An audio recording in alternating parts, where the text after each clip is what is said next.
யாரா நீங்கலாம் Spiderman brand new day படத்தை வந்து டேரக்டா தியேட்டர்ல பார்க்க நினைச்சிட்டு இருக்கீங்க? அப்படி பார்க்கணும்னா இதுக்கு முன்னாடி நடந்த செயின் ப்ரீக்வல் இம்பார்ட்டன்ட் கேரக்டர்ஸ் எல்லாம் தெரிஞ்சுக்கணும். சோ இல்லனா படம் பார்க்கும் போது யார் இவன், எதுக்கு இவன் வந்திருக்கான், எதுக்கு இவன் தியேட்டர்ல எல்லாரும் கத்துறாங்க அப்படின்னு சொல்லி கன்ஃபியூஸ் ஆயிடுவீங்க. அதனால ஒரு 90 செகண்ட்ஸ் மட்டும் கேளுங்க. நான் ஸ்பைடர்மேன் பிராண்ட் நியூ டேக்கு முன்னாடி நடந்த எல்லா முக்கியமான ஈவெண்ட்ஸும் சொல்றேன். அதை கேட்டுட்டு போய் படத்தை பாருங்க. 2016ல கேப்டன் அமெரிக்கா சிவில் வார்ல அவெஞ்சர்ஸ் 2 டீமா ஸ்பிளிட் ஆகுறாங்க. ஒரு பக்கம் டோனி ஸ்டார் இருக்கும், இன்னொரு பக்கம் கேப்டன் அமெரிக்கா. அப்போ டோனி ஸ்டார் குயின்ஸ்ல இருக்கிற ஒரு ஸ்கூல் ஸ்டூடெண்ட் பீட்டர் பார்க்க கண்டுபிடிச்சு அவனை ரெக்ரூட் பண்றாரு.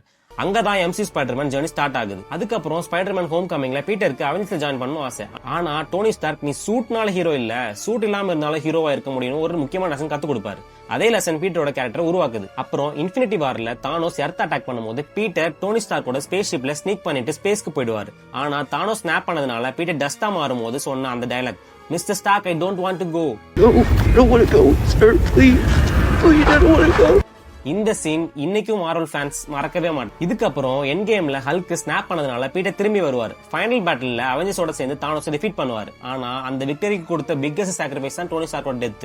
அதுக்கப்புறம் Spiderman far from home. Tony இல்லாத பிரஷர் பீட்டர் மேல விழுது. அதை யூஸ் பண்ணிட்டு மிஸ்டரியோ உலகத்தை ஏமாத்துவார். பீட்டரும் கடைசியில மிஸ்டரியோ டிஃபீட் பண்ணுவார். ஆனா சாகறதுக்கு முன்னாடி மிஸ்டரியோ ஸ்பைடர்மேனோட ரியல் ஐடென்டிட்டி பீட்டர் பார்க்கர் தான் உலகத்துக்கு ரிவீல் பண்ணிடுவார். அதுதான் ஸ்பைடர்மேன் நோவே ஹோம்க்கு ஆரம்பம். இந்த ஐடென்டிட்டி ப்ராப்ளம் சால்வ் பண்ண பீட்டர் டாக்டர் ஸ்ட்ரேஞ்ச் கிட்ட போய் ஒரு ஸ்பெல் கேக்குறாரு. ஆனா ஸ்பெல் நடக்கும் போது பீட்டர் இன்டர்ஃபியர் பண்ணதுனால மல்டிவர்ஸ் ஓபன் ஆகிடுது.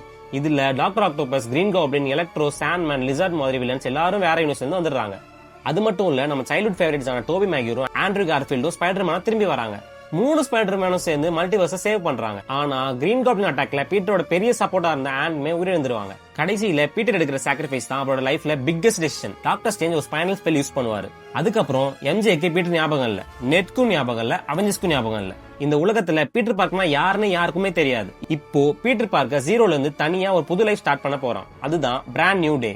ஆனா டேர்டெவில், பனிஷர், கிங் பின், டிஃபெண்டர்ஸ், நிஞ்சாஸ் இவங்க எல்லாம் ஸ்பைடர்மேன் ஸ்டோரிக்குள்ள எப்படி கனெக்ட் ஆனாங்க? எம்சியூ ஸ்பைடர்மேன் யூனிவர்ஸ்ல உங்களை பார்த்ததே இல்லையே. அதை நெக்ஸ்ட் பார்ட்ல பார்ப்போம். மறக்காம ஃபாலோ பண்ணிக்கோங்க.